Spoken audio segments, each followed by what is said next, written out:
We are live, I believe. Mark? Anna, how are we?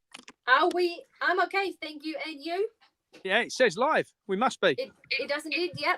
We normally stop doing this, haven't we? We've done this before, like, oh yeah, are we? Can we? Is it working? Yeah. Although again, we're doing the same thing. There's 0 people there, yet I see some people there on the computer. But nonetheless, anyway, I can see some clouds, Mark. What has been going on? Well, yeah, to be fair, it's a bit concerning because we haven't seen any aeroplanes now for 5 days. But the cloud this morning looked like natural cloud. Yeah. But it looks like, if you look at it through the lens, especially, it looks like harp cloud, doesn't it? It looks like it's been played about with, like, but it's pretty natural, I've got to say. Sorry, hold on. I'm talking like I'm.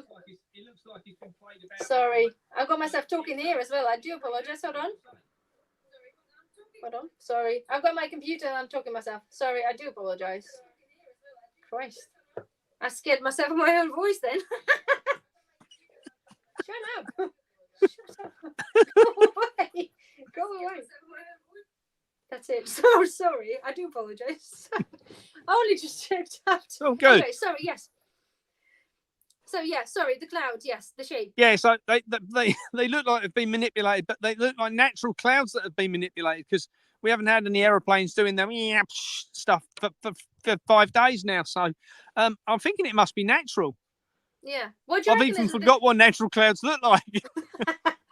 What do you reckon though? We had with the other day, actually yesterday and this morning, we stood up as like, oh, there's quite clear skies, and suddenly there's one coming there, and you can see this like, doing its thing, and I'm like, I said to my other half, I said, I'm going to set up, I would like to set up a camera because I don't know what to set up there. I would want to film this for, like they do long passing time cameras when you can see what's happening. I want to do this for the sake of, in the name of research. Absolutely. I want to know just to prove the point, how things are happening, if possible, if my, I'm all in the name of research. So, we're not just talking stuff, aren't we? We're trying to, you get the inside information. I'm trying to, prove the point, I suppose. So. Yeah, I guess what we've both seen, Anna, isn't it, over the course of the last few months, or just not phone over the last few months especially, is things what people did used to call conspiracies seem to be very factual these days. So, I think as we're rolling forward, things are becoming more and more apparent that things actually are happening, and especially the manipulation with the weather. It's been horrendous this year. It's messed the crops up. It's all staged. We all know what's going on. Stock up on food. Yeah. Do the joke they talk about the difference between the conspiracy theorist and a prepper? What's the difference is? 6 months. I do believe truly this a little bit longer than a little bit more in some cases, but it's like looking myself in like even a couple of years back, being still a prepper for a long time, looking back at things that the agenda was there, right? But it's bloody hard to comprehend as a normal person that just get on with your daily life. It's very hard to comprehend what you read and what the agenda is, and it's not hidden. It's there.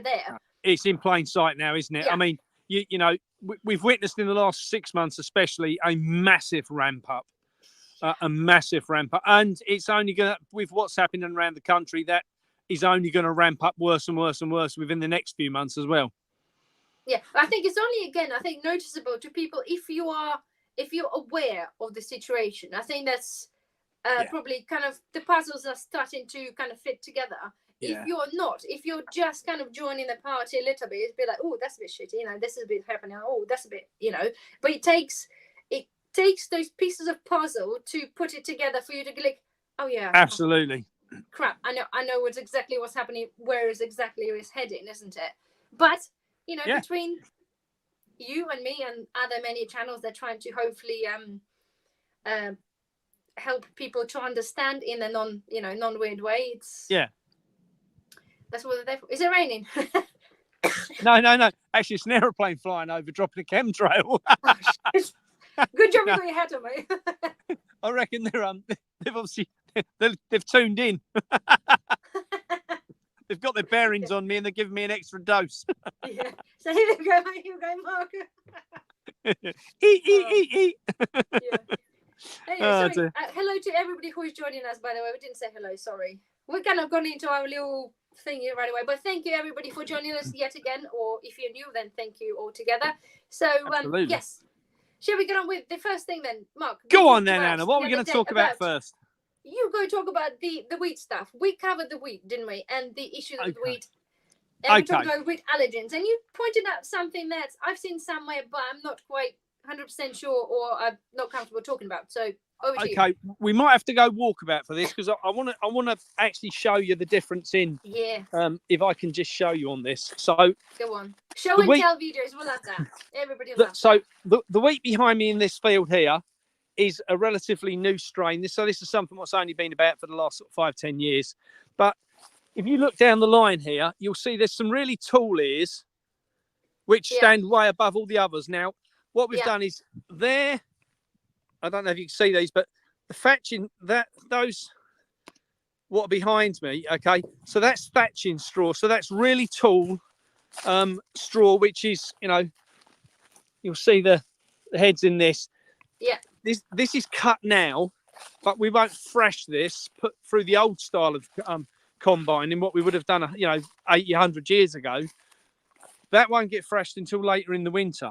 So what you can do is you could just put it up and then come back to it later. Unlike grain now, which is that's grown purposely for a lower retention of straw. So because we're cutting back on animals, so we don't need as much straw for bedding. And the grain is the new styles of grain are heavily reliant on glyphosates and things like that to keep the weeds down. Now, this has come out this year, especially really heavily, Anna. So the shorter grain, the newer style, okay, because they cut it with a combine, that everything in the field needs to be cut ready at the same time, okay? Yeah. Weeds included. So the way the way most farmers would get the weeds to dry off at the same time is they would spray it with a glyphosate, a weed killer, right? So you go across the entire crop just about a week before it's due to be cut. You douse the whole lot in weed killer, and then the weeds die off. So they'll then go through the combine, because at the moment, if you're trying to go through and the wheat's ready to cut and the weeds aren't, you just end up with the combine all blocked up with rubbish. Okay, so you're constantly on the churn of trying to get the combine running, and it's just a mess. So what they do is they'll put glyphosate on to dry that crop completely out. So obviously, what we all need is more glyphosate on our food, because a good douse of Roundup's never hurt anybody. But the problem is with glyphosate changes the protein value in grain. Okay. Right. What is glyphosate? Is it just... So glyphosate is a weed killer. So it's a carcinogenic weed killer that builds up in your body. Okay. Right. So it builds up and builds up and builds up until it causes cancer. If you eat lots and lots of glyphosates, you will end up very ill. So now on the old style of grain, and how we can cut this old stuff on the field here and put it in the in the bundles, and so we can thrash it later. Put it in these sheaths for later. That's the ideal scenario, because that doesn't require any glyphosate. So if you want to grow an organic crop, you've got to have a way to control the weeds so that they're either not there, which you can't do without glyphosates, or you've got to control it by making sure that the wheat is ready to cut at the same time as the weeds. Well, you can't do that either.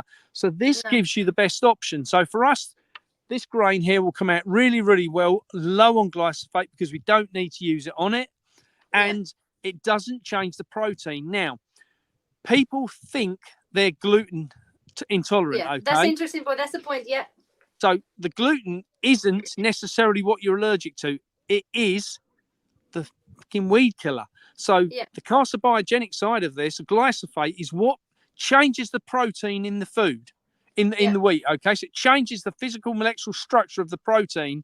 So your body thinks the gluten levels are high, but it's not.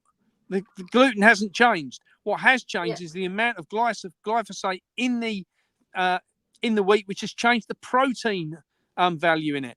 So protein spikes. We all know about spiking proteins, right?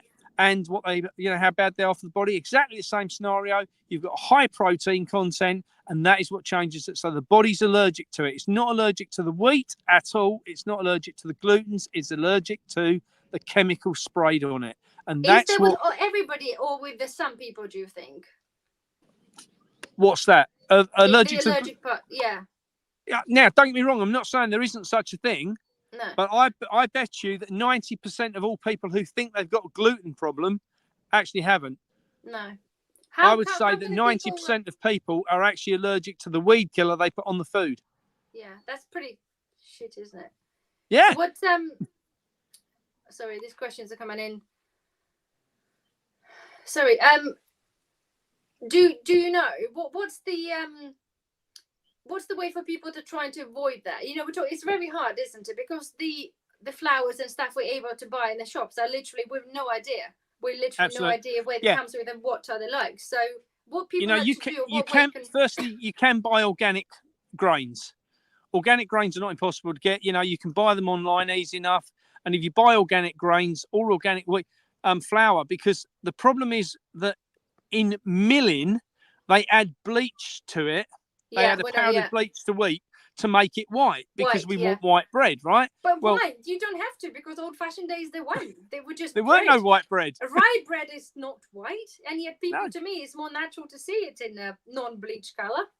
Yeah, well, you know, you've also got the other side that a lot of people are allergic physically to wheat. So, you know, go for the things like rye. You know, you can get great white rye flowers and things. You don't. There's a huge bumblebee just gone past. That's about the first or second one I've seen this year. Yeah. What a shock. So you end up with that, you know, there's so many options out there on the flour side that you can choose other than going for just your plain white bleached flour. Keep away from it. You know, go for your whole grains, go for your natural whole grains, you know, your organic whole grains, and try and keep away from anything that's looks like it's processed. Because Anna, we both know, you know, you cover this on your channel as well as I do on mine. It's the process what is causing the problem in the food chain. Yeah. It's not necessarily the farmer, it's not necessarily the crop, it's the process of what it goes through to get it from the seed to the table. And, you know, that process at this end of it is to get the grain to the best moisture, position possible, so that when they go to combine it, and the only way they can combine it en masse is to simply cut it all in one go. So to cut it all in one go, you must drop weed killer on it to kill everything in one go, so it doesn't mess up. You know, bear in mind, Anna, the new John Deere combine is £1.2 million. Yeah. You don't want to be messing them up. You don't want to be messing them up. You know, farmers are terrified if they break them. That, you know, how the hell do you replace it again? You know, it's just something you want to replace about once in a lifetime, not once every 3 years.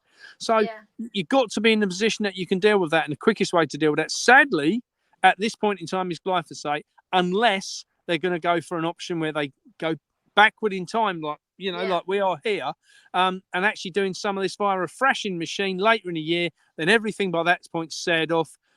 All of the weeds are died off at that point. You can just pick them out as you go through, and it's not an issue. And that's the way they need to go backwards to go forwards. Yeah. See, the problem is not the problem that I see, but for us, again, as you said, as a consumer, we've been so far pushed. The white bread is a norm, because you say they bleach the flour when they produce the bread. It's like you got the seeded one, and some people are like, ooh. It's a bit, it's a bit off color and weird. Once starting going to the rye bread or sourdough, and it's like, ooh. It's a lot of this left. And the other day, like in the supermarket, it's like, the bread is a bit browny. I'm not sure if I like this. It's a bit weird.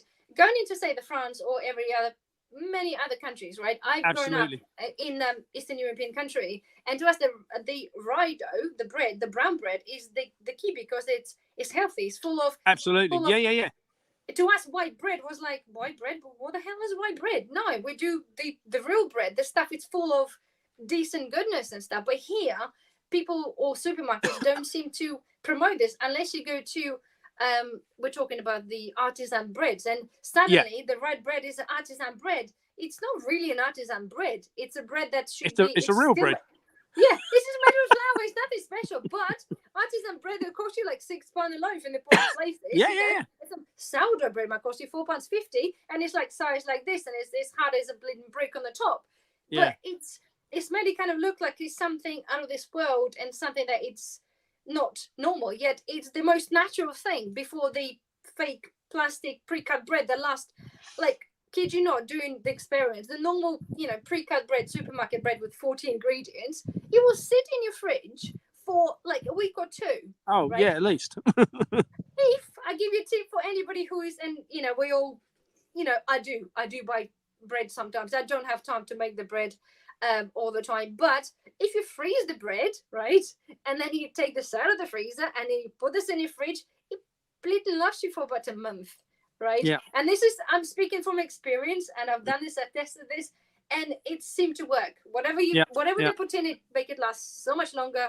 Yeah. You freeze this, it kills any more mold and whatever shit they put in it. You take it out, put it in the fridge, and it sits there. And not the best thing, I not proud to say this, but people do this, I'm sure, or we all kind of struggling financially, or many people are. So important thing to know, not to throw away stuff, but yeah. It's interesting, Anna, because I deliver into one of the big bakeries locally, which is a company called Worcester's Bakery, and they've got a couple of shops and a big main bakery plant, and they go out to all the farmers markets and and they sell artisan breads, and people queue up for it, and I mean queue up. And I think what's changed is the people who are waking up are realizing they're going to have to spend a bit more money on food because that's where the quality is. And I think that people like them, say like Worcester's Bakery, I think they've understood that they can sell a better product to those who can afford it. Now, I think going backwardly to what you said earlier, if you take when I was a kid in the UK, every bank of adverts in between all the television programs, bear in mind there was only 3 channels then. It was either BBC One, BBC Two, or ITV. And for us, that was Anglia television. So it was just for East Anglia. So, and all the adverts, what happened in that on Anglia were in every block of adverts, about every 30 minutes would be an advert for then, I think it was Sunblest, which changed over to Kingsmill, and part of it changed over to Warburton's, and it was all advertised that white bread's good for you and brown bread isn't, so you really? kind of, It was this, you want to be, you want a healthy bread, you want white bread, you want the best white bread, it's made from the best white flour. And that, that's kind of the propaganda what people have been put through over the years. It's a bit like the supermarkets selling people, only straight vegetables are the best, all of our vegetables are the highest quality you can have. Who gives a flying Frederick if it's being straight or bent? I was in.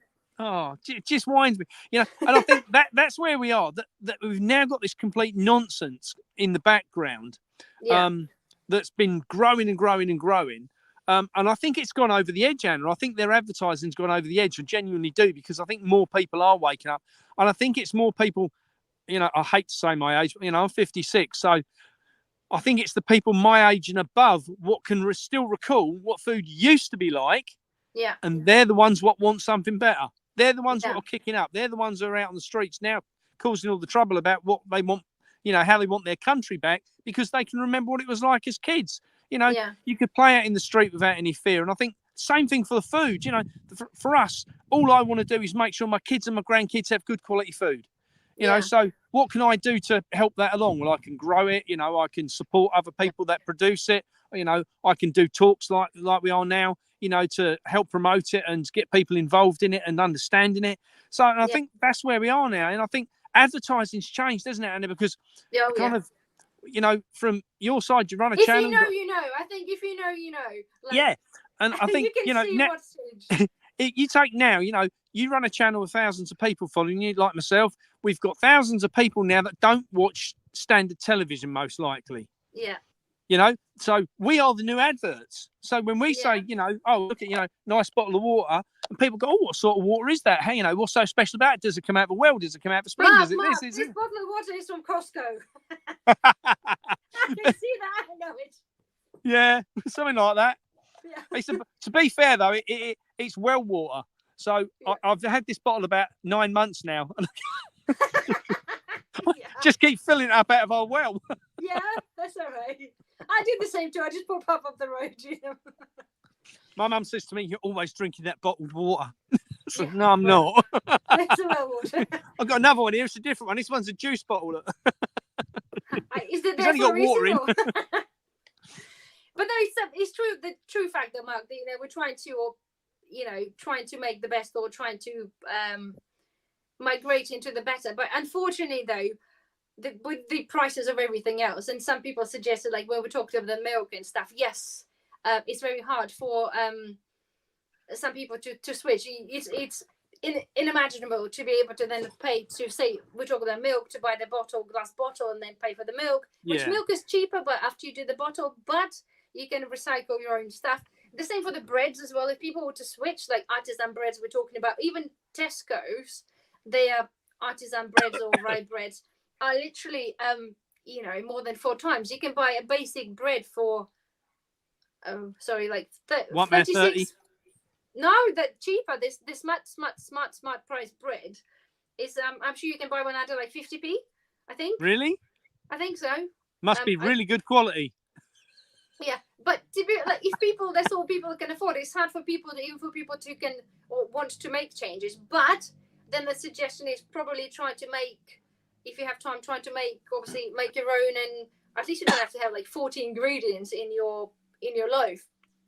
Yeah, it's funny, Anna, because you saying that. I happened to be somewhere the other day, and a lady was coming out of the store, and she was, one of the little kiddies had said, Mummy, could I have something? Why couldn't I have something? So why couldn't I have something? So Mum said, I haven't got enough money for that, blah blah blah. Yet in the shopping trolley was a 48 pack of Coke cans, chicken dippers. Mm-hmm. You name it, everything what was in there was wrong, and I was like, it might be, she had one of those vapey things in her hand, and I thought, she was covered in tattoos. I'm not being stereotypical here, but just saying this particular case, and I just giggled to myself and thought, maybe you can afford it. Yeah, just the thing is that there's certain stuff, and it's one of we're touching the agenda again, unfortunately, but this is how it is, and it's the agenda of the pre-processed food. And there's been many researchers shown that the food that's there, obviously, is to make us ill, and because then it feeds the pharmaceuticals because without illnesses, because they get paid for that. Yeah. But secondly, the price of the stuff, though, right? The Coke, I don't do Coca-Cola. I occasionally would like to have, when I was pregnant, and I'm a big fan of cider and wine, but when I got pregnant, it's like I've gone through every single beverage to try to find something that kind of resonates with me, that I can actually stomach without being annoyed. And anything I tried, it was like, nah. So water and lemon was for me, right? And at the time, I was still that stupidly dumb that I was still using a unwashed lemon anyway, different story. But nonetheless, by having a Coke, and every time I drink Coke, it leaves a funny residue in your mouth. Like for me, I found, and then you do research, been done before, many people, you understand what's in there. But the price of the lid and stuff, right? You see this, I walk in Tesco's, and they're the front, they're there, the Coca-Cola, and maybe some beer that nobody wants to buy. But it's like Coke is like, some of there's like 20 quid for, goodness, like 200 cans, yeah. It's like, whoa! It's all been subsidised. That would be too cheap. It's all been subsidised, Anna, isn't it? It's all been subsidised by the WEF. Somewhere down the road, these big companies who are producing this shite, you've only got to look at Mackie D's and people like that. Yeah. They're all producing this trash, and the outcome is always the same. They'll supply you something that's tasty, with zero nutrition at an affordable price. Now, people say, "Oh, I can't afford good quality food." Well, if you eat good food, the nutrition value from it is so much better, and you feel better for eating it. A lot of the time I only eat 1 meal a day, and I start work at 3 a.m. So for me, I don't normally eat until about 2-3 o'clock in the afternoon at the earliest. Now that's only because my food, what I've got in my body, will stand me from the night before. So I think the problem is that people, you have a burger, guilty of this as a youngster, you chuck a McDonald's down your neck or whatever it might be. You eat it and, you go, oh God, I'm so bloated. I'm so full, because I've ate a bread roll, which has got white flour in it. I've ate a load of bloody potatoes, and I've ate a load, I've drunk a load of drink, and I'm full to the brim. And half an hour later, you're going, oh, I feel a bit peckish again now. Yeah. There's just no goodness to it. And that's the problem.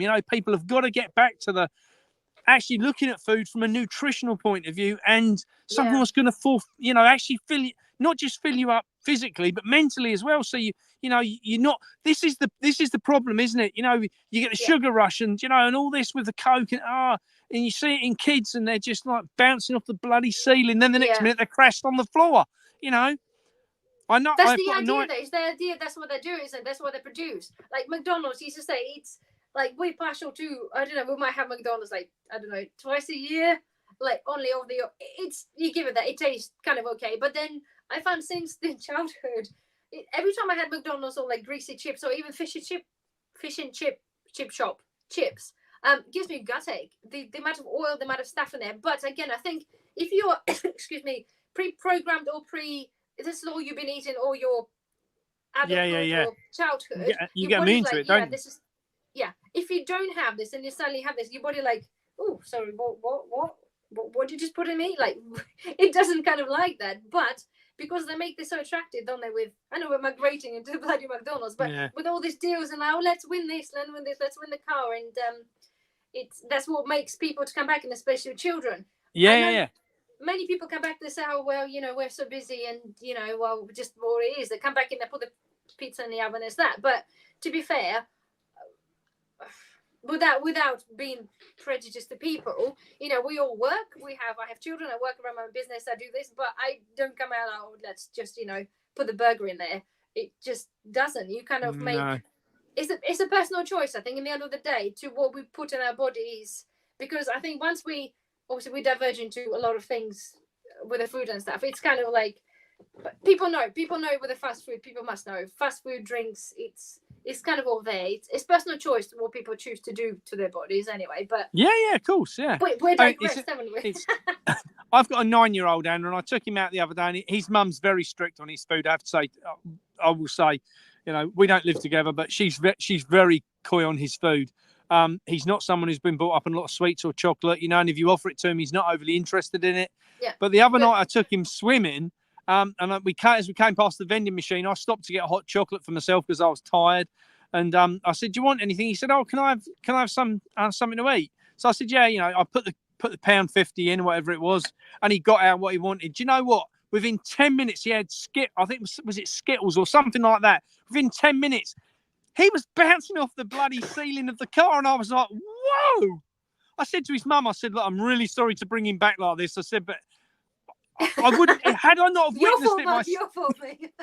Had I not have witnessed it, I wouldn't have believed it, just how, God, how quick it was, just that, I presume it's just because of the sugar rush, Yeah, if you haven't had any much, then yeah.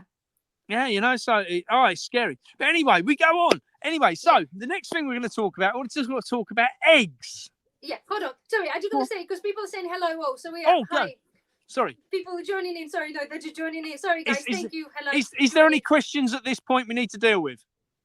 No, I don't. I think people are just coming in and joining. I think we'll do questions in the end. We'll have our little rants and everything else. But before you go to the eggs, can I just say there's a funny thing, not funny thing, but you're talking about the kids and the stuff in there, and the importance of, I think, children to know, right? Today, it was one of the hallelujah moment type things for my little one. She's 4, right? So, I've grown stuff in the back of a garden, and I've converted, we only have very little front garden, very little, and because majority is just like park stuff, but you have a little space, and I put a raised bed. I decided to put the raised bed and a couple of little raised beds, like teeny weeny, but the main one, I say a couple of meters long, for example, by a meter long. And I decided to migrate my herbs from the back garden to the front garden, but because it's too young, I've put some potatoes in there and a couple of courgette plants. So my little one come to the front room and she goes, "Oh, mommy, look, you got a lot of plants coming up there." I'm like, "Oh yeah, they're growing really well." So potatoes are coming up there high. And she's like, "Oh," she goes, "Oh yeah, that's good." I said, "Can you tell me what they are?" She goes, "Mommy, they're potato plants." A 4-year-old, right? This is like, yay! And I said, "Could you tell me what the next plant's next to?" There was the 2 plants up there, and there was 2 courgettes in there. She's like, "Oh, they're the things that look like cucumbers that you pick all the time." It was like, "Yeah, but what's how they called?" I'm like, brilliant. I said, "Courgette." So like, yay. The point is, right, with the kids, I think it's so important. And she's with me. I don't specifically go to, "Oh, look, this is a potato plant. This is courgette plant. This is that plant." I just don't know. I don't know, because she just with me. If I film, I think she just does it anyway. She just probably hears it anyway, but nonetheless. But she's like, well bloody done. But the point is, like you said, with the kids there, that, like, I think we need to teach the children to or include them into that kind of thing. Because at 4 years old to tell me that, half of the adults would look at this and like, what is that? Yeah, absolutely. For a 4-year-old to know this is a potato plant, I'm like, yeah. Mary's doing Keep it up. things right, yeah. So anyway, sorry, that was like, I wanted to mention that. So let's go with the eggs, Mark. Your turn. Eggs. Okay, so this week I went to visit one of the egg farms. This is the egg farm which I buy my eggs off of for my farm shop. Yeah. And I was having a chat with the lady who owns the farm, and we were talking about the difference between eggs, and eggs. So most people won't know that the supermarket eggs, if they're not British, are probably not free range. They're also probably not barn fresh. What they are is battery hen eggs. If they come in from places like, especially, I know a lot of the eggs come in from Poland and Czechoslovakia or whatever that now is, places like that. And there's a lot of those eggs come in, and they are what they deem as battery hens. Now, when I was at college, we had a chicken shed there. I had about 10,000 hens in it. And it wasn't an overly big shed, and it had tiny little corridors about, say, wide, what you could just go down. And the eggs would come down, and the chickens would be in a box, let's say, I don't know, 18 inches by 18 inches by 18 inches. And there'd be 3 chickens in there, and they could literally just follow each other around if they were lucky. The lights were on 24 hours a day to confuse them, so they would lay an egg in a half a day as opposed, over 24 hours rather than, just laying one egg in 24 hours to go with the sunshine. So egg production's high, quality of the eggs absolute trash. Yeah, and the life of the chickens, clearly. And the life of the chickens, then I think was about 65 weeks. Now they're 72 weeks. So at 65 weeks, cull them all because they're just skin and bone. There's nothing to them at all. The only thing they can do is literally produce an egg and die. That's it. Yeah. And you'd go in every morning, and because the heat in their animal was just fucking phenomenal. They were all bald because they'd got so hot they'd lost all their feathers, and it was just absolutely barbaric. I hated it. I know, it's awful. Everyone on the farm while we were at university had to go in there and do that. You had to spend a week on each thing. So you have a week on pigs, a week on the sheep, a week on the cows, a week on the chickens, whatever it might be.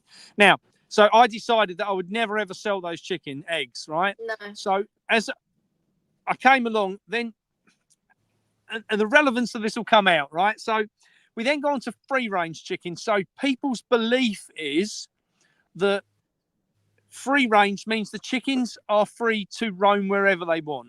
Okay.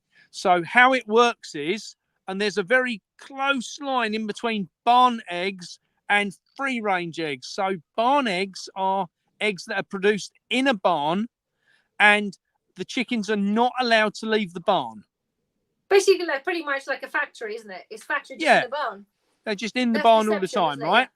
So now we have free range, and free range eggs are completely different. So the doors are open on the barn, and the chickens can come and go as they want, and it's all beautiful, and it's just amazing, glorious green fields. You believe, that the chickens can roam about. They only come in at tea time.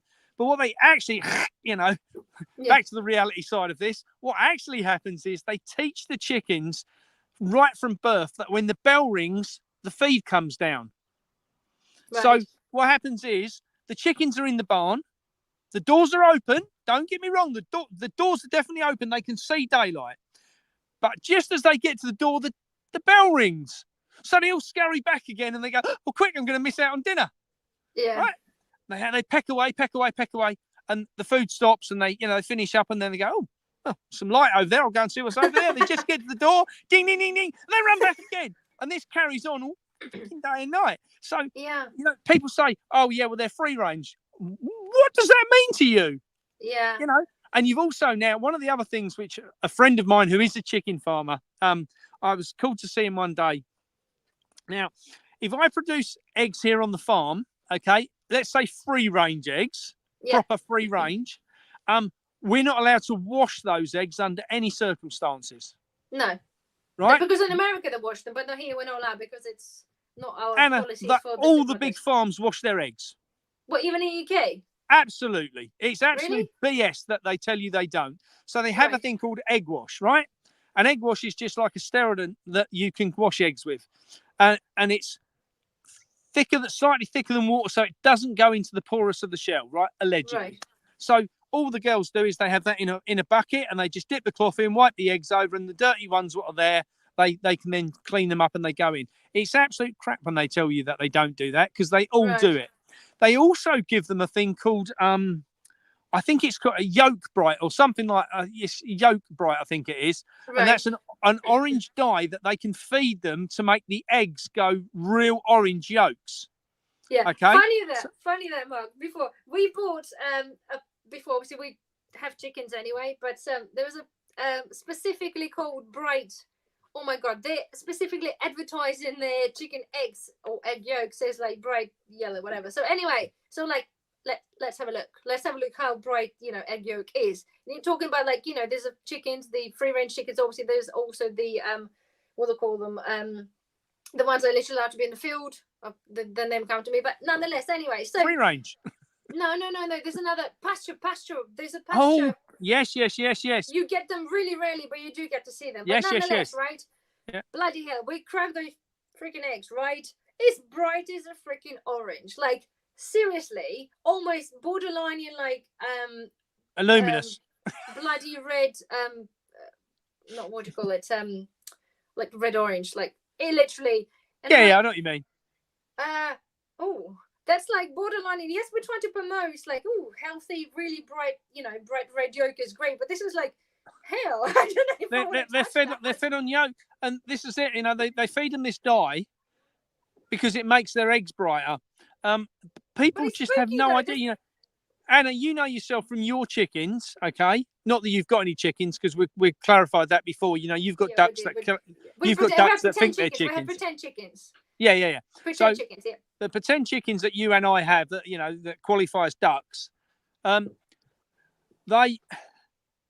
eggs are really good quality. Yeah. They're out, they're getting the bugs, they're getting the grass, they're getting a bit of grain, they're chucking about in the dirt everywhere, scrapping about. The quality of the eggs is superb. Right? That is because they get a little bit of everything in their diet. So you don't feed yours on yolk bright. I don't feed mine on yolk bright, but the yolks are still 100% perfect because they get the goodness of everything. They're not as orange as the fake ones, but what's the freaking point? Do you want them that orange? No, because they're spooky. I said to the point was, I found them spooky. I find them like shit. Like they're too orange. That's weird. I always find, if you want orange yolks, eat duck eggs because they're like that. Naturally, duck and goose eggs are bloody really orange. We've been buying a little while back some duck eggs, I think, or goose eggs, or both. In fact, I think duck eggs. Sorry, but they tasted like fishy. I know the ducks like they swim in there, whatever, but the fish I had like, oh no, we're not having a duck eggs again. Really? Oh, I love duck eggs. I love goose. They've got hardly no whites. They're nearly all yolk, aren't they? But were they fishy for some reason? The ones we had were fishy. Whether they ate fish or fed them fish, too much tuna, I don't know what they feed them, but my girls love tuna. My pretend girls love tuna, but their eggs never like taste like fishy. But anyway, that could have been just a bad example. Like somebody commented about the goat's milk being goaty, but anyway, that's a different story. But nonetheless, coming back to the eggs, it's again, why is that somebody thinks that the darker the yolk, the fresher the egg, or the more natural the egg is? Clearly, it's not. We have chickens; they're not bright, bloody red or like really bright yellow. So again, it's been like we're talking about many things that have been drummed into our heads that the chicken. Chicken you have to be like really, really bright, and they can charge £4 with a pack of 6 because it's super bright. Is that the idea they're doing this because they can charge more because somebody thinks it's brighter the yolk, the better it is? And it's all about advertising, isn't it? You get the advertising campaign in the background showing it. Here's a field of beautiful grass, and the chickens are so happy. I think there's one called Happy Chickens or something, isn't there? Which I've seen advertised on telly. There's so many. I don't know to be fair. And you think to yourself, here they are. They're having beautiful green grass, and look at the roaming fields they've got, and beautiful advertising. Show the eggs, crack it in a pan, show people.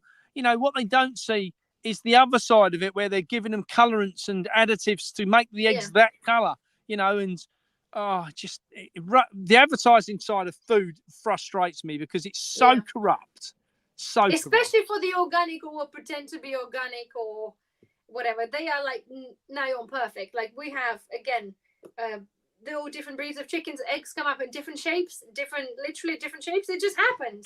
It's Yeah. I would dare to really think to what the big farmers do with the egg that suddenly come up a bit too small or bit. I know they grade them into the sizing, but we have some that's like this. You know, they're chickens. They just life happens for chickens, right? They all come up different ways. Something I have noticed is that even from the farm I get mine from, I did say to the other day, she said they're 1 gram less than they used to be. But it makes them look a hell of a lot smaller as an egg because they can't get the chickens to produce the eggs at the same size they were. So, and it seems that I can only think it's down to a feed change, you know, less goodness in the feed, for instance. So the girls produce a slightly smaller egg. But the eggs are definitely a lot smaller this year than they have been. Yeah. Well, we talked, you know, I mentioned to you on a private note about the, I found that my girls are going to hiding like really, really soon.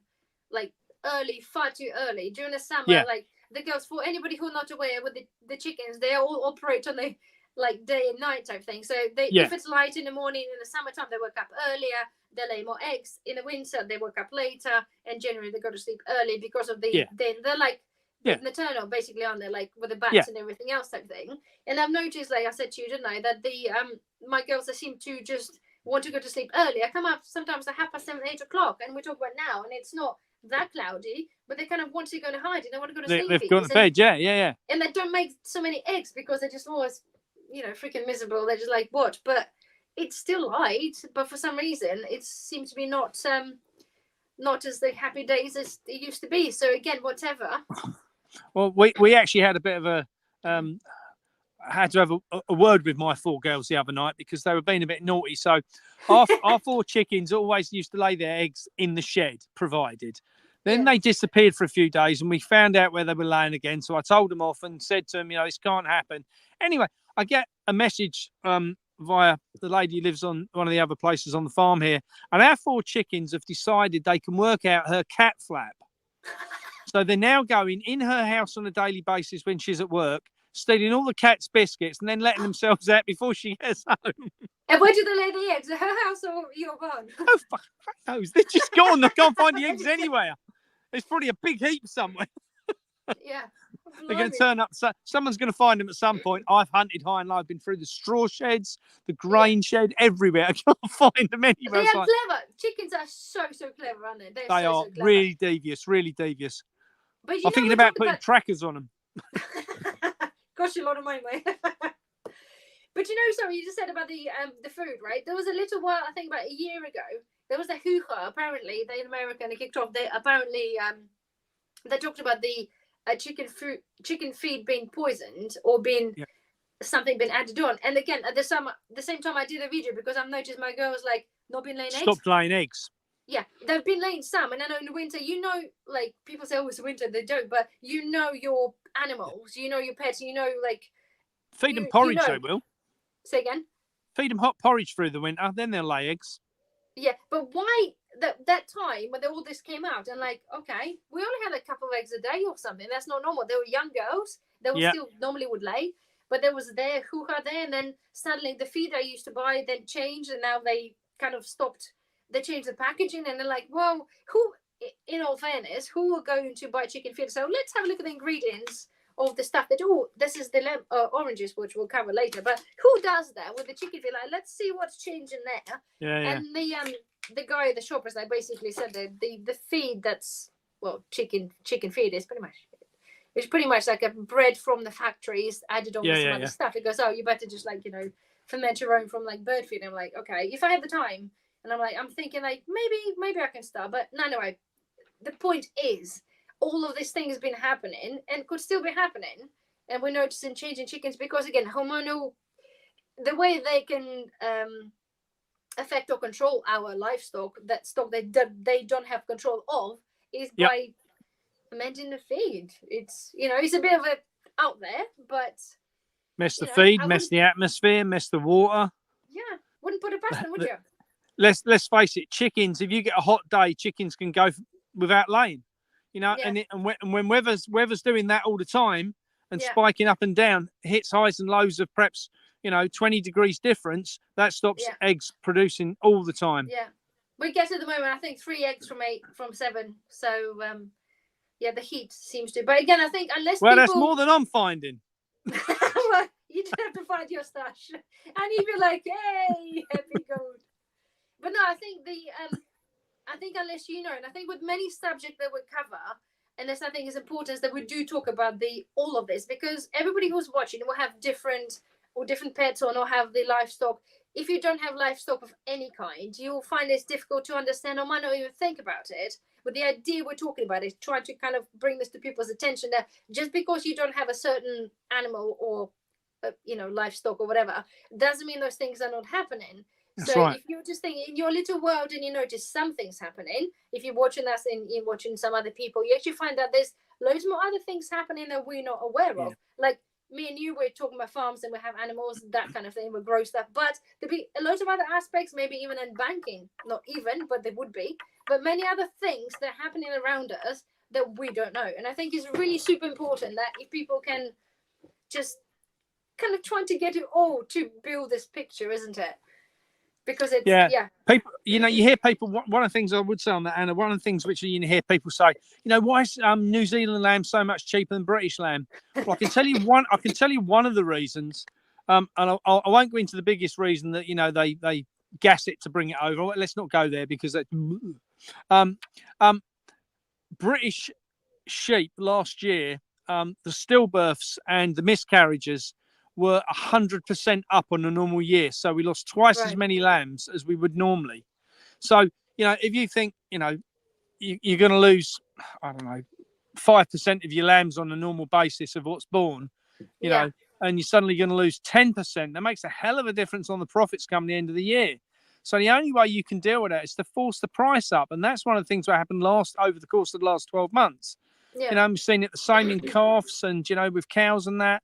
And I think that across the board, something has been triggering that. Like you say, whether it's the food, whether it's the weather, whatever it is, all the trash that's been pumped into the skies has to come down. If it comes down, lands on the grass, animals eat it. Yeah, all has an effect, doesn't it? It all has an effect. And, somewhere in there, somewhere is a reason that it's all happening. Yeah. So, but I think it's important that people do understand, that farmers are going through it on every angle at present. Yeah. Every angle. We're going to talk about, probably maybe save this for the next time, but we're talking about the chickens and the free range. We're talking about the animals now, the big cows and stuff, and the pigs.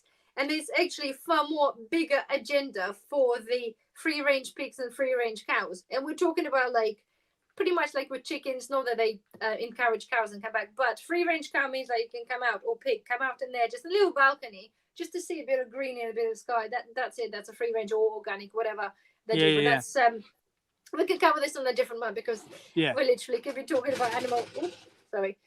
So yeah, but it's madness, isn't it? Absolutely. It's all madness. But important as well, the lamb, like people said before, like mainly commented, like the lamb, you go somewhere, we're in Wales, right?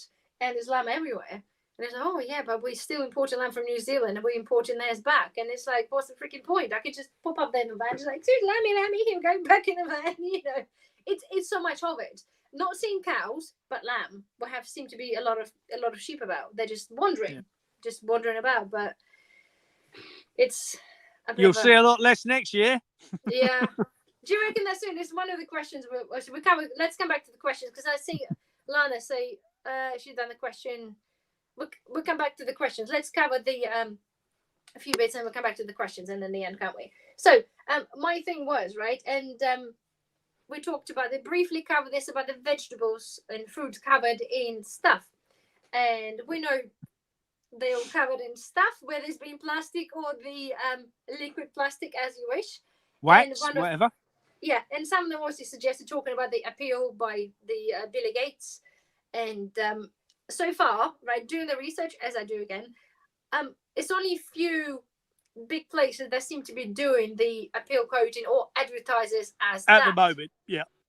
It's 3 supermarkets. We live in the middle of nowhere. Our supermarkets don't really give a crap about that, so it seems because they're just plenty enough of having and selling the oranges and lemons covered in plenty of their own pesticides and coverings, right? So beautiful. Again, obviously I've done the milk stuff, and I don't know whether you've seen the video, but yeah, you did, didn't you? Sorry, but the milk, and it's like, well, why leave it there? So I never ever, and you know, you said about when you sell your food to the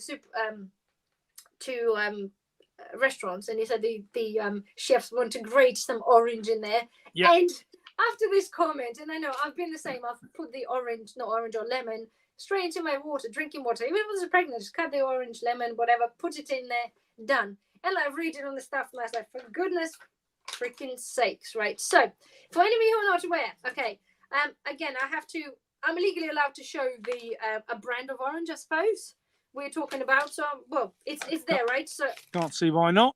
No, it's there. It's printed in there. So this is the this is orange brand. Okay.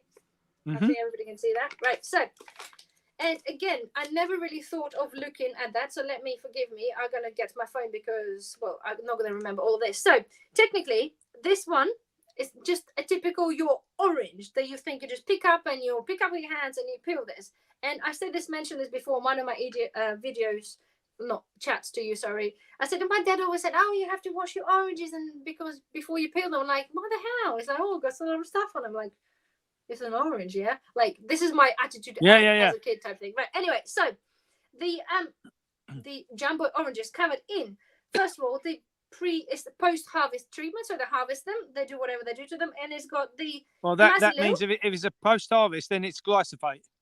Yeah, so you've got imazolil, fluoxetinool, and the thiablenzel. Blah, blah, blah. Sorry, thiabenzole. So, how would you say it? Thiabenzole. Yeah, that's it.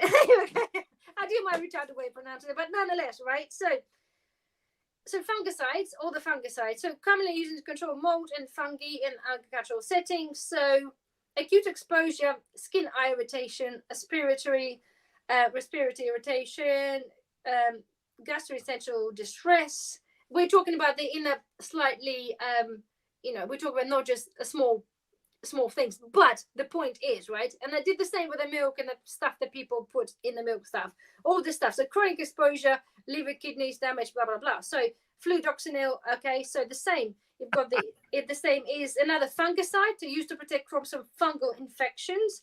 Okay, so respiratory irritation, gastrointestinal upset, a possible liver and kidney effects, potential effects on central nervous system in high doses, consider potential carcinogenic based on animal studies, okay? And then you've got the the last one that you said, okay, triabenzolate, whatever. So side effects, nausea, vomiting, dizziness, diarrhea. And the fact is, right, hold on, let me get to the end. Sorry, I have to do this through the phone because I'm not pretend to know it, right? It's just the research is there. So it is antifungal agent used to treat parasitic worms, infestations, and central fungal infections, right?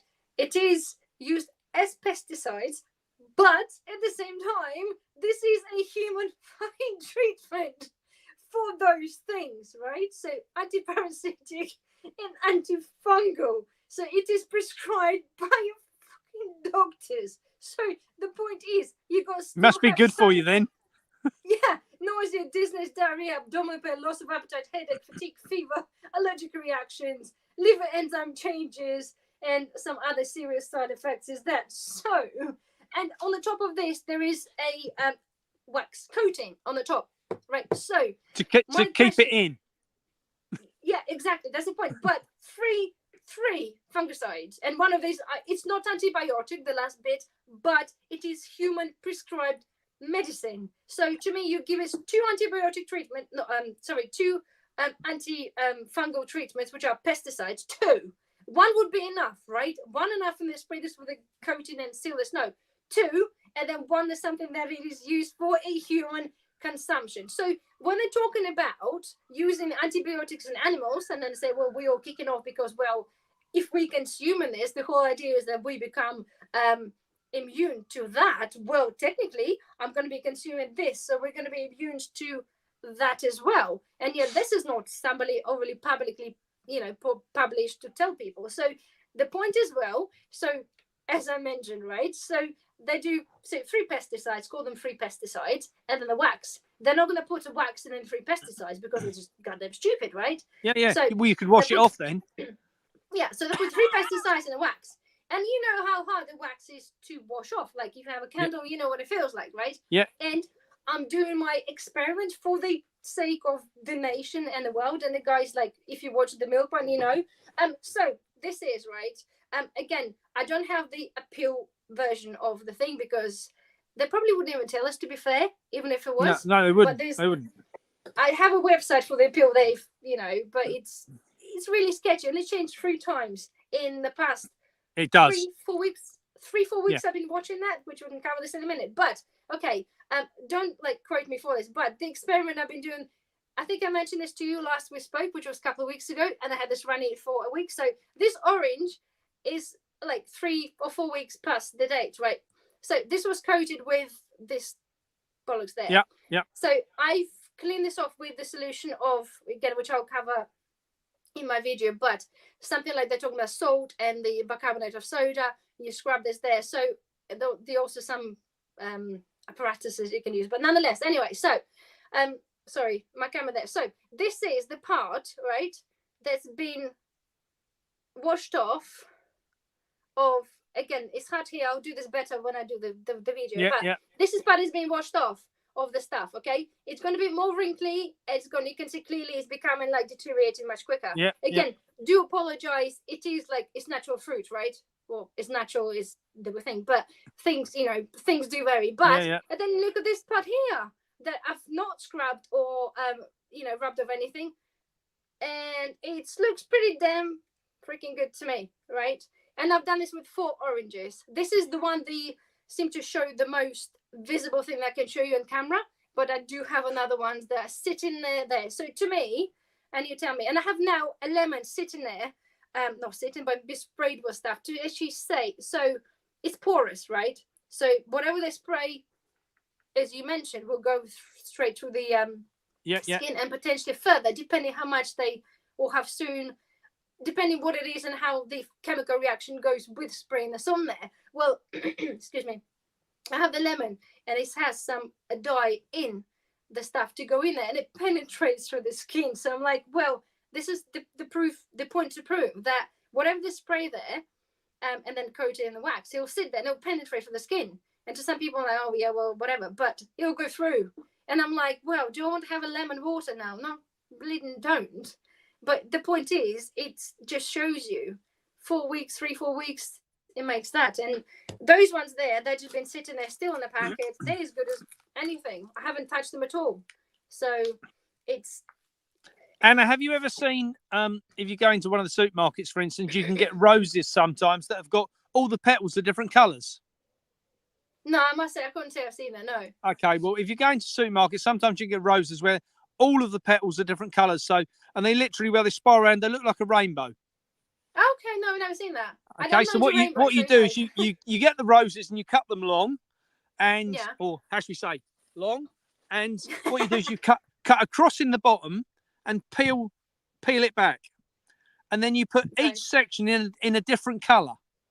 Right, in a different colour food dye. Okay, so you got like 4 legs, you put them all in a different colour dye. And then over the course of the next week, all the petals which belong to each section change colour. So, and as they wound round, as it opens up, you start to see all the different petals in the different colours. Now, they do that with food as well. If you've seen these apples that are red inside, that's how they do these things. So when you get things, new breed. This is a new breed. No, this is how they play with food all the time. They can inject it into the trunk of the tree, and the tree sucks it up, and away you go. Oh, that's a new apple, right? Yeah. You know, there's so much of this stuff goes on what people don't have a clue about. You know, people go, so fantastically clever how they've done that rainbow rose. I mean, it's just brilliant. Well, it ain't really. It's just... But why? The whole point is, right, it brings it to the question, again, not being offensive to anybody, but why would you go, oh my God, this rose is a rainbow. I love rainbows. What the fudge? You, like, it's roses, like they, they're white. Are they not beautiful enough now? Yeah. Why do you need rainbow? Who fucking cares about rainbows? Sorry. But, like, just why? And the apple stuff, apples, we have like literally, I think like 2,000 varieties of apples out there. I think right now 2,000, I believe, or thereabouts. I'm like, it was a shocker when I looked at that. But like, do we need to? If that's true, if they then feed the apples to make them red inside, it's cool. I've dehydrated some. Believe me or not, I've seen some. I bought some. I dehydrated some because little ones. Oh yeah, apples. Great. But it's just an apple. They look cool inside. I give them that. They look like, whoa, that's cool. But just like the rainbow, just like rainbow roses, they look cool, don't they? Yeah, but if I knew that, I don't want to know. I don't want to know if this is truly the case. How they do this, I don't want to know. To me, they hybridize, they breed, like maybe. But if this is how they do this, like no, not interested. We don't need that. 2,000 varieties of apples is enough without being pumped with stuff to make them pretty on the inside. Like, come on. What's next for us, for humans? Let's make us a bit pretty. I've seen it done with peppers and aubergines where they actually inject a different coloured dye into the stem of the plant as it's growing. So as it sucks that up with the water from the ground, then it changes the colours of them inside. That's just crazy. One thing I wondered, I don't know whether but there's a sweet corn. And I looked at this before. Apparently, you look at this and it literally have like coblets, like mini tiny one sweet corns inside, like different color. It's called like a rainbow sweet corn, I think. And I'm like, how the hell do you do that? Yeah. They look cool, but apparently it's only for not eating, but for like popping corn. But I'm like, how the hell do you make this like that diverse? GMO. Yeah, they look kind of cool, but then if you can't eat it as a sweet corn, then to be fair, there is a heritage breed what do that. There is a heritage breed that you can grow like that. Right. But I think they had about 4 colours in. They were kind of red, white, yellow, and black. Right. So, but they are there. But to get them en masse, they just GMO. Everything's fucking GMO. It's played about with, it's manipulated. It's had its DNA played with. Everything's just so messed up. And it's why we've got to get people to us. People have got to understand this stuff to want to do something about it. At the moment, people don't know. People like you and I bring this stuff to light, and people go, "No way, there is no way that's the truth." These two are on cloud cuckoo land. Yeah. And then they go away and do a little bit of research, and they go, "Oh my god." That's what we encourage people to do, don't we? Because we're there. All the time. Don't believe what I'm just a mad guy in a bowler hat. You said it was glued. Hey, you said it was glued to your head, people have got to go and do their own research. That's what really wakes people up is when they start digging down rabbit holes themselves and they go, no. Yeah, just one thing, just don't watch BBC Bloody City, right? It's fine. No. Accredited places to that's not research, is it? No, but to some people live and breathe, So it's one of those, but crazy. Anyway, what's next? Then, okay. Well, let's go for some questions. Unless you got anything else. We're rambling on. We're changing the subject left, right, and centre. Oh, no, that's always good because it just means it's natural, doesn't it? It's organic. We like organic. Organic conversation. Yeah. No, go on. Go on. No, you go. No, go on. No, I said one of the things I forgot to mention the last time, right? It make me giggle when we're talking about milk, right? The milk issue and stuff. And then I've actually screenshotted the picture. It was an article in government or whatever online and saying that people are warned, people that buy milk from Tesco is be warned. I'm like, what is this? Do they know something we don't or something we talked about? It's like, fuck's sake. The thing was like, oh yeah, so did you know that if you don't drink your milk, you can freeze that? It's like, freaking assholes, right? They make, honestly, this is the same reaction I had. Like, for goodness sake, could they not find any more clickbaity thing to say, like, oh, by the way, people that buy milk from Tesco, you must know this. Like, what do I not know? Oh, you freeze this if you don't drink that. Yeah, great. Or just pour it down the drain, buy some bloody dry milk. On a side note, you recall that I sent you a video of the Welsh gentleman who was talking about the broccoli and the milk and So I've now got his phone number. Oh, that's going to be a tricky one. Not tricky one. It's going to be a nice one. So I'll remind me of when we're finished. Remind me, and I'll ping it over to you. Yeah. Okay. This is for anybody, guys. This is the farmer, like within like the guy with a lot more knowledge than this guy was not only just he first came onto my radar when the elections were on, and he was stood at a reform meeting Yeah. talking to all the talking on to the candidates about farming, and the community were there, and he was saying about the certain things that went on in farming. Yeah, that's the video we're Yeah. seeing, isn't it? Yeah. Including Oh. how stuff was coming in from overseas, and as long as it went via the pack house in Portsmouth, then it was classed as British. Yeah. It's amazing, Oh, though, isn't it? Like, amazing, isn't it? The people that you're in a farm and he's obviously in a farming, but you get to see different sides of different aspects. and Yeah, people I mean, need to hear that. you think there's so many different crops what we can all grow. Yeah. And for me, I'm more on the vegetable side. My passion's the vegetables. Obviously Rayu's farm I'm on, he's got different aspects of the farm where grows the hay for animal feed, and predominantly I have to say horses, not even real animals. So just bloody real pets. Horses. No, the real horses, but not real, are they? I mean, you can't eat. Well, you can eat them, but Tesco's like to serve them up. That's a proven fact. That's not just me having a go at them. No.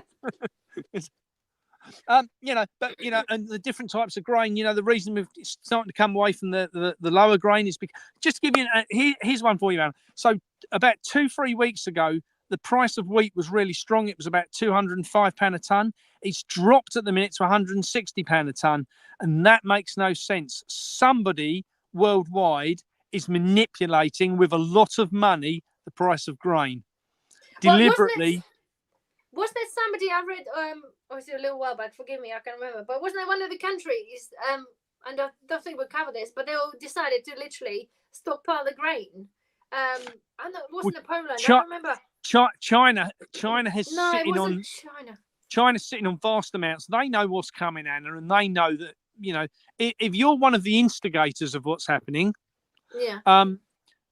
America's been selling all their grain, but I think it's really foolish at the minute. I really do think the countries what are sitting on their own assets like grain, because obviously a lot of people are under the misconception with the Ukrainian situation that they believe that, cheap grain floods into the UK via Ukraine, and that's what keeps our prices down. And they say, Ukrainian grain isn't coming through. Ukrainian grain hardly ever came to Europe.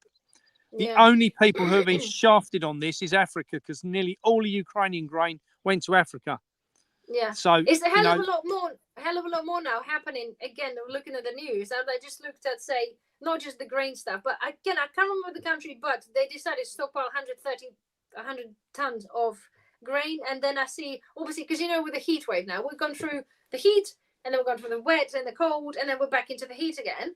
And now it's like I see the Sicily, one of the first one declared like not state of emergency, but with the wheat because of the pasta, there's a problem. The olive oil because of this, and we seem to be having a vicious circle. And the circle we covered a couple of years back when the stuff, like everything that's produced, we are eating the previous year's harvest. Absolutely. We're just coming back to that of the other shortages, and now we've been kind of hit or delved another one that's going to be coming again. So I know to some people it's like it's conspiracy theories is there, but it's happening. And it's not conspiracy at all, Anna. Or the other, and it's happening. And the Italians have screenshotted this, but unfortunately I don't know how to do this on my free version of this shite software. I don't know if you recall the other day I'd said that where I see the problem on the food supply is the next 6 months to a year. Not necessarily this week, and harvest's now coming in. There's going to be plenty of grain about at present, but the challenge comes, Anna, because what's happened is the amount of land what grows grain has shrunk considerably in the last year. Yeah. It's probably down by 50% in a year. So that won't come to light until next year. Yeah. Because like you've just said, so what will happen is we're down this year anyway, poor crop this year in comparison across the UK to what we would normally have. I have to say on the farm here, we've done really well. It's cropping out really good. We're getting some really good yield in comparison to what we thought we were going to get, So we're really lucky in East Anglia, but a lot of as you travel up through Lincolnshire and so forth, for instance, which are bread baskets of the UK because they can double crop up there on that peaty soil, their crops are looking shocking. And one of the reasons there's so much rain, it washed out all the crops. They couldn't get on to re-drill it, so they've just had to leave it. It's really sparse, really down. You're losing vast amounts of land this year to solar farms, to fucking wind turbines to more planning going on with building. We don't build anything constructive like polytunnels or greenhouses. What do you want to grow food for? We can import it. Oh, yeah. From where? Enlighten me, from where do you think you're going to import this food? That's what I can't understand. Well, Mark, I've seen one of the posts somewhere online, and it was a question, it's like, why on earth would you want to buy food from farmers when you can go to the supermarket and fucking buy some? It's like, this is like the fucking mentality, excuse the swearing, of some people. Like, why do you want to buy from farmers? You can buy from supermarkets. Like, why do you want to support the farmers? It's like, oh my God. Like, seriously. But unfortunately, there's the people there, they don't understand that. Unfortunately, food, even freaking now, that the food in the supermarkets come from farmers. They think that maybe it's manufactured. Maybe they know something like what you said about the carrots manufactured in China, but that's like the dumbest thing I've really ever seen. To say, why? I'll never forget those carrots. As long as I live, I'll never forget those carrots. Hi, carrot picture. Anyway, we were going to do questions. Yes, we were. So one of the first questions that came through on the last thing, it was the so why farmers have to rely on the supermarkets to distribute their food. I'm sorry, I'm paraphrasing this. Rather than, why can there not be a central hub rather than being reliant on the contract with farmers? Sure. Was there such a thing before? Yeah, that's how everything worked. So what you would have traditionally done was had one major wholesaler in each town, or a bank of wholesalers in each town. And local farmers would have shipped direct to them. So they would have what we now deem as the traditional food hub. So there is a lot of these food hubs starting to pop up now across the UK. And the Open Food Network, if you do some research on them, they're actually, one of the best examples of this. Because if someone sets up a food hub and they encourage everyone local to them who produces food of any description to bring it and deliver it to them one day a week or twice a week, whatever, and then the general public order from that hub. So, whether that's, I'll have, 13 potatoes, a kilo of carrots, 2 cabbages, a cauliflower, a loaf of that nice bread, and, 2 pork chops, whatever it might be. So what happens is that all comes out to play. All the farmers and all the producers bring it to one central point. And the Open Food Network is, as it says, it's an open food network. It's a network of all of these hubs, box schemes, farmers, growers, producers all over the UK and other places, I have to say now. And they advertise online. People can go and select the nearest one to them, or one, for instance, might be the other end of the country, but might do a box scheme that they deliver by courier. So there's lots of options out there now for people to buy really good quality food. Just loads. I mean, I'm sure we could put some in the links. But why would the genuine farmers, rather than having the contracts with the supermarkets, why would they not just trying to go to the direct hubs? Why the farmers as a general trying to eliminate maybe? I'll tell you what's caused the problem, Anna. So because farmers have become, over the last sort of 30 years, become very monocultured. So they only produce really like grain or sugar beet or potatoes. They only grow that kind of one major crop now, rather than 20 major crops, what they would have had in the past. Small hubs, if you've got 500 ton of potatoes coming off of one field, you need a bloody big player to be able to shift that amount of potatoes. Yeah, true. Yeah. There's 2,000 bags of potatoes off of one field, for instance.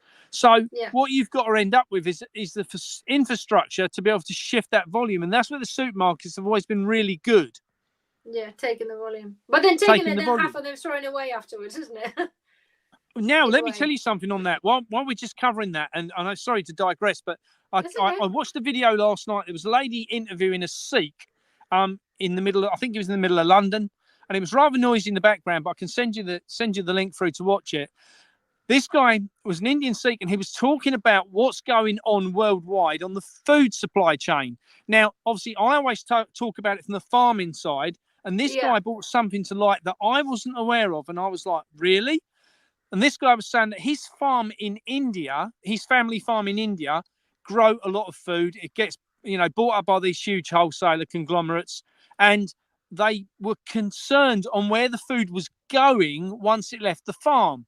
So what they'd done was they were investigating into it. And most of this food, what's coming off these farms in India, is deliberately being dumped in warehouses to rot, to force the price of food up and to force the scarcity.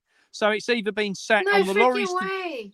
Yeah, so there's vast amount, but I'll send you the link through because it's worth a watch just to hear what he says. And I was like, no way. We know the famine, the whole agenda is the global famine, and it's a man-made. Yeah, absolutely. It is a man-made thing. Whatever they're doing is a man-made. But to do this, that's just freaking criminal. Like the people that work hard for that, especially in those countries, don't they? Anna, have you seen this? I can't remember what country. It's in Norway or somewhere. They've got this underground bunker where it's got all the seeds for the entire world. Yeah, I did hear of it. Yeah, hear of that. Yeah. So they've got this huge bunker what's got every seed from every country in the world stockpiled in there just in case things go wrong, right? Yeah, what in case then, yeah. So I don't know, but just imagine, Anna, on a scale of 1 to 10, there was a world catastrophe, like there was a starvation and, a massive amount of people died and they had to start again. Imagine that's if a shame for them, isn't it? That's what they want, isn't it? Imagine if you'd got the only seed there is. Yeah. That's Control what the game plan is. Yeah. They'll do whatever you want them to do. Yeah. They'll comply just to get fed. Yeah. That's what they do to the third world countries, aren't they? Well, it's interesting that the guy in this in this video, I'll send it across to you. He actually said, "Look, you've soon got to realise in Europe that they're doing exactly the same to you what they did to Africa and to Asia at different points." Yeah. So they starved Africa. They changed all the grains. They got rid of all the farmers. They deliberately did it right across Africa. They did exactly the same in Asia. They caused all the famines. It lasted for 20 years. We're next. The Western civilization is next, and not just England here. This is Europe. This is America as well. Western civilization is about to take the biggest bashing that we've ever witnessed. And you and I both talk about food shortages, and like I said to you earlier, we talk about food shortages as something that we can see coming down the line 6 months, a year away. Yeah. What concerns me is, like I said to you earlier, you look at the challenges that are going on in the country at present because of some other issues, and you haven't got to go very many days before you're in the position that the lorries can't move. Farmers perhaps can't get the staff to the farm to pick the veg, and it very quick. We found out last time, Anna, 2 or 3 days, pandemonium starts to set out on the supermarket shelves. Let's take the challenges what are happening in the UK at present and escalate that by 5-fold over the course of the next 2 weeks, and we've got an issue that food's going to run out real quick. And that's why you and I have both been prepping, because we know something's coming. We don't know how it's going to end. We don't know when it's going to end, but we've known for ages that something's going to happen. Something big is going to come. And that is what, I can see, where I said, a month ago, I can see something really big within the next 6 months to a year. I can see it in the next 6 weeks, let alone 6 months now. That's the trouble, isn't it? So how long for? Obviously, one of the questions again, sorry, the questions there, it's, how relevant are the current riots to the agenda? Because we're obviously talking about the agenda. I think they're talking about the farming agenda. So the question is, I think, not to say obviously whether they're relevant or so. They're not really relevant per se, but I think that maybe they meant. Are they talking about the 2030 agenda? I don't know. So how relevant how relevant are the current rights to the agenda? I think maybe generally, in the general agenda of 2030, and maybe with the food, obviously the 2030 agenda is a food big agenda part. too. How relevant are the rights of that? Are they just, I assume, and again I'm delving into the question, are they just there coincidentally because of the shit's happening, or are they there part of divide and conquer and then divide and fucking die off people? I've God knows, like whatever. I have my views. Yeah. Don't wish to disclose, no.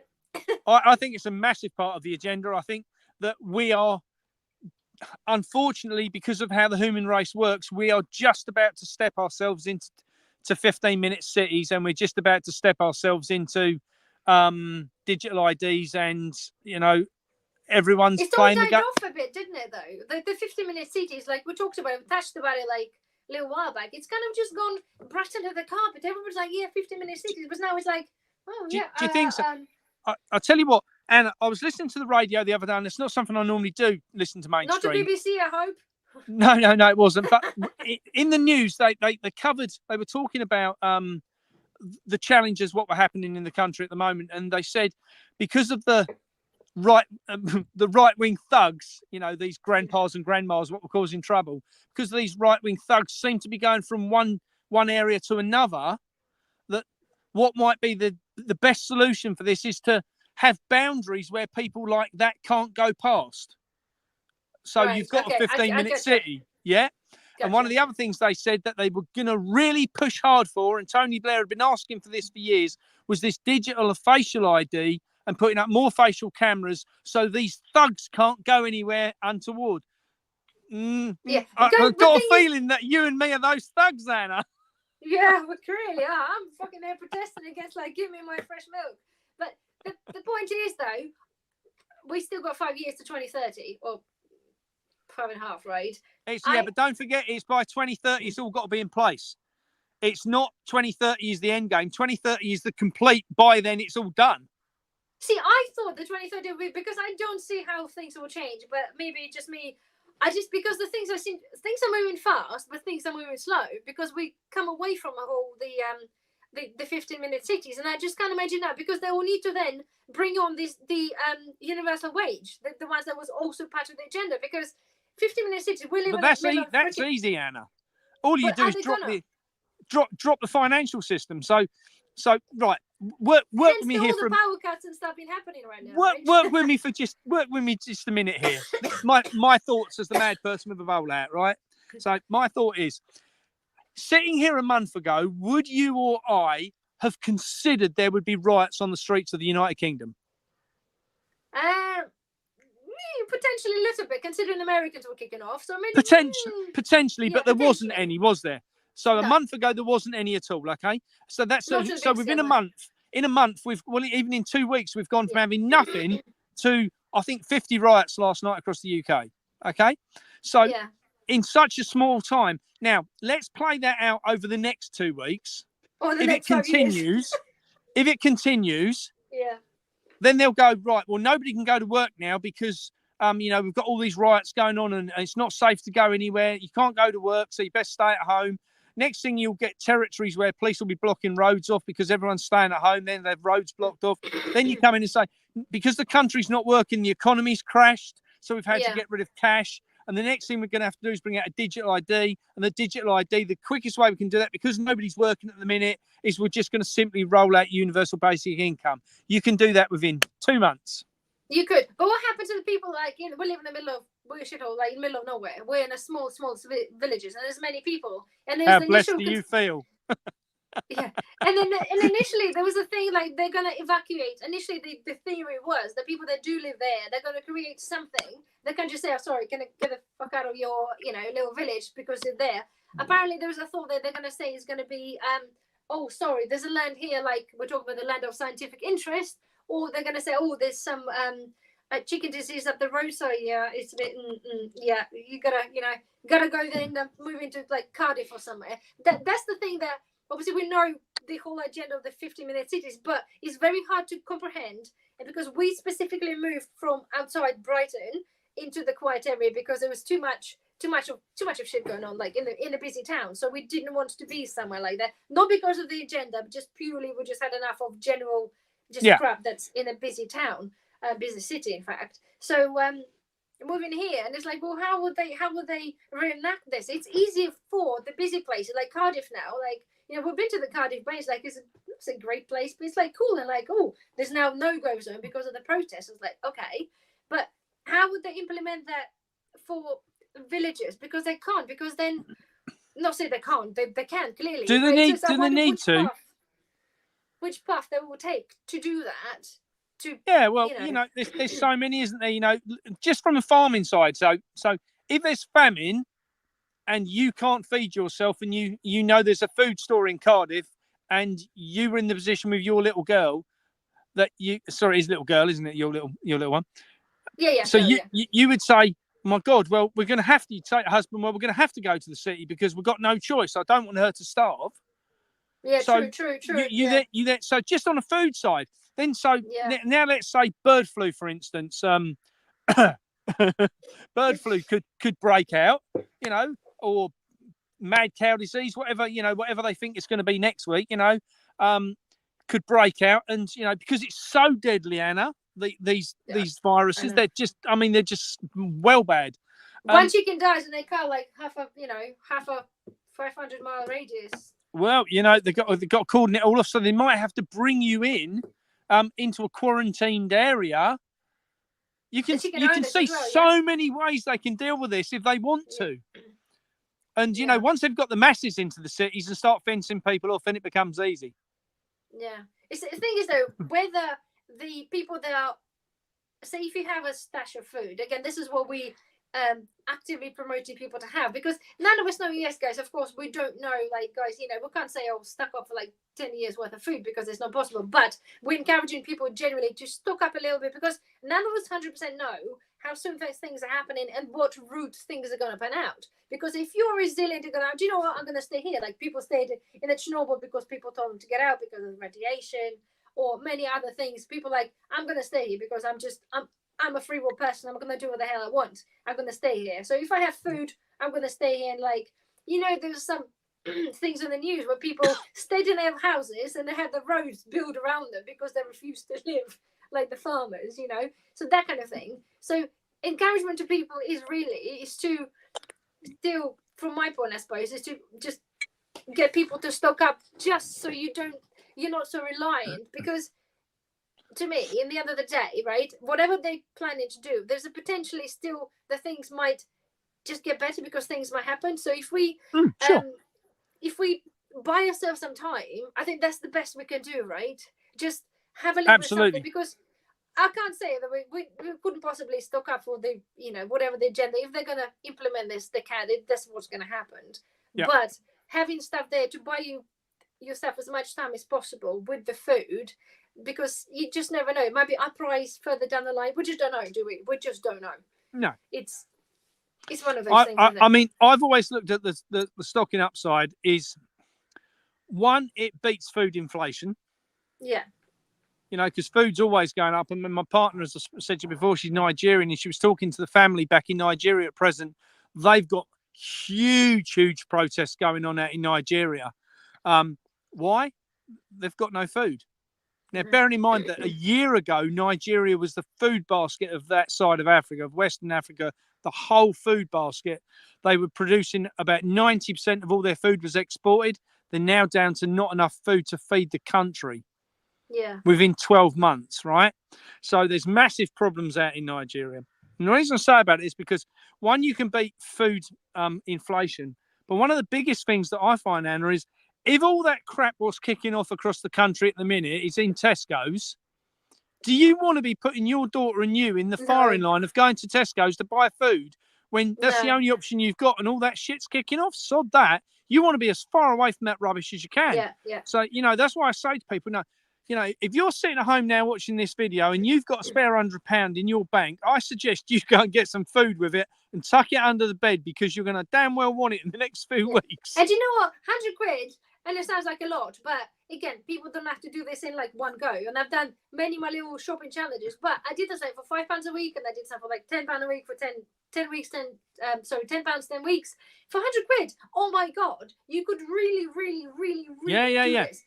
If you are really strategic, especially if we are talking about the time running out per se, because obviously I've been prepping for a little while, and it's like you take it casually, you do as you please. But if you really need to fucking ram the food in, beans, rice, tins, meat. So basically it's protein. Rice and beans is complete protein, dry. You need water with this, either buy them tinned, obviously not the rice, but the beans and stuff, and then some veg, and then just diversify the stock. But anything that's the back for the money is dry foods. Because if we're talking about, if there's no electricity, if there's no water, one thing, but we're specifically talking about the food insecurity, and we're not talking about obviously the power cuts, which anything could still happen, right?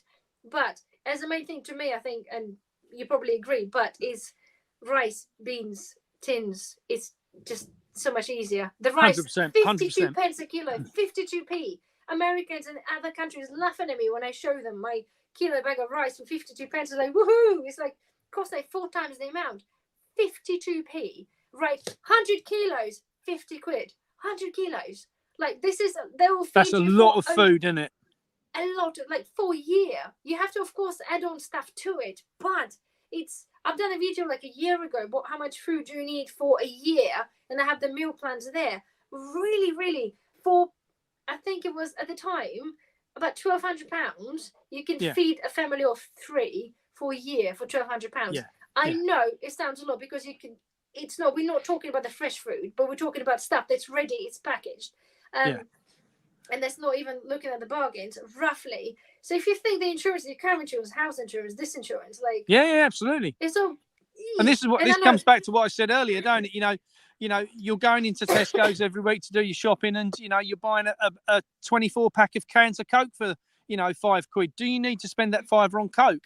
Or £12 on another vape or whatever it might be. That's 10 kilos worth of rice. 10 kilos worth of rice. Do you need a £50 a month Sky package? No. There's all these things people go, oh well, I just can't afford it. Are you fucking brain dead? It's scary that. Go on. I think people don't take that seriously. I think people that say that don't really truly believe, and I think many of us, or many people generally, because we go with our daily life, we're doing whatever we do, and I think it's so hard to suddenly think, because I sometimes want to step back and think, do you know what, I can't be freaking asked with that. It's too much of it. It's happening, a lot of this happening, and you just want to lead a normal freaking life, but it's like, once you know, you can't unknow. That's the point. Once you that's right. Isn't it? It's once you're there, that's it. It doesn't exit your head. Or do you try to? Like, we're going to for camping for a couple of days. I'm like, oh, feel great because there was no internet. I'm like, oh, okay, well, I did a video review of my shit review of a great tent. I did that, and a couple of days without internet is great. But then you come back in, there's suddenly fucking news, right? This, and that. Oh my god, you just cannot escape that. And many people choose to do that, to escape that deliberately, but you put your hand in the sand, and if something happens, like boom, tomorrow you're like, oh crap. Unless you're prepared, you're, isn't it? It just. It's funny because I think a lot of the people that have been prepping, Anna, have felt the requirement the last few months that they knew something big was coming. And a lot of people I've spoken to were like, something big's about to happen, but we don't know what, we don't know how, we don't know, And you start to see this all unfolding, and you go, well, I can see how this can escalate to what I think could happen real quick. I've got to say, of all the times that I've spoken about prepping for food, I would say to anyone watching this, now is probably the most crucial time of your life to have some food around you. Yeah, we have a bit of time still. It's not like it's tomorrow, but people still have time. Unless Fat Lady sings or the supermarkets are, righted or whatever. Yeah, that's what I mean. Time. This is where you need to be going, I need to be prepared. Get out there, get yourself sorted out so you can just shut the door on all the madness. Yeah, for at least for a little while, isn't it? Yeah. Cool. Okay, then. Well, I think that's any other questions. questions? No, there was one from Lana. Sorry, I didn't want to miss it, but do they use the glyphosate to dry mashed potatoes flake on drying drums to speed up the drying time? Worried about these storing mashed potato flakes for that reason. I would think they're dehydrated, aren't they? Rather than, I wouldn't think they put anything like that on it then. No, I don't know. I buy, if you're still listening, I bought mashed potatoes. I've been buying them in bulk from Amazon. Yes, I'm sorry, but one got to do, like, I know we avoided Tesco's, but I know it's Amazon another thing, but I'm gonna do what's good for my pocket and for my prepping thing, and I'm not prepared to go and spend 40 quid up Maggie's website when I can spend 15 quid on Amazon. It just no, it's a personal absolutely agree. But I've been buying the mashed potatoes like that, flakes, for a little while, and then been repackaging them. So I don't know what they do to them, but I think they dehydrate them. I think, in fact, they probably freeze dry them. I could be wrong. I don't know. I would think it's dehydration rather than anything else at that level. Yeah. No. But otherwise, I don't think we had any questions on here. A lot of just generally chit chat, but okay. Yeah, I don't know. No, I don't think there's any questions. So anyway, Then when Lee asking for the link for the video description, I think, for the guy that you talked about. You've got that, haven't you? Yeah, I don't know if it's the one he's talking about now or the one you mentioned earlier. That's the one I think I WhatsApped you that one, Anna. I think that was the one I sent you with the that Keith. You did. I wonder whether it's that question, whether that video or the video you talked about. Oh, I see. Anyway, okay. I'm gonna look through the pictures and then we'll put the videos. I put whatever's links down there after the video. Have to take a while to get live. Like it gets published after we finish, and it takes like 8 hours or something to appear. It's really weird. Yeah, it's because they check it. Yeah. Scan for the terrible words. Yep. No, excuse me. No, don't like your agenda. Only 15 alarms this week have gone off, so we should be okay. Yeah. But we're still here, Mark. We're still here. We're trying to keep it, subdued. Trying to use the correct words. Politically correct, that's suitable for the YouTube. Anyway, so, okay then. Well, we kept you a very long time. I see it's getting dark and it's... Yeah, well, I've got to go and shut my shop. Oh, good. Okay, well, hopefully, thank you guys for watching. Again, any questions, please do. I have to go through the questions later on, or comments down below later on. And then again, I think we'll just revisit the questions on next time, so we'll do these things. Probably be easier then, because again, I'm going to be sitting there like scrolling through a lot of comments and stuff. But thank you ever so much again for coming to the channel. You are no longer a guest, you are just part of the channel. You are just the other half of, yes. And next time I think we're going to talk about, because somebody actually asked you about the dehydrating, whether you considered about the getting a dehydrator. Yeah, someone actually asked me on my channel about that, and I've got the only thing I've ever dehydrated is my broad beans and my peas, because I'll leave them out in the sun to dehydrate and then keep the peas and beans. But it's not something I know. I have to say, and I maybe shouldn't share about this, but I know very little about the prepping of food side. My mum does all ours, like pickles and things like that, and I genuinely know sweet FA about it.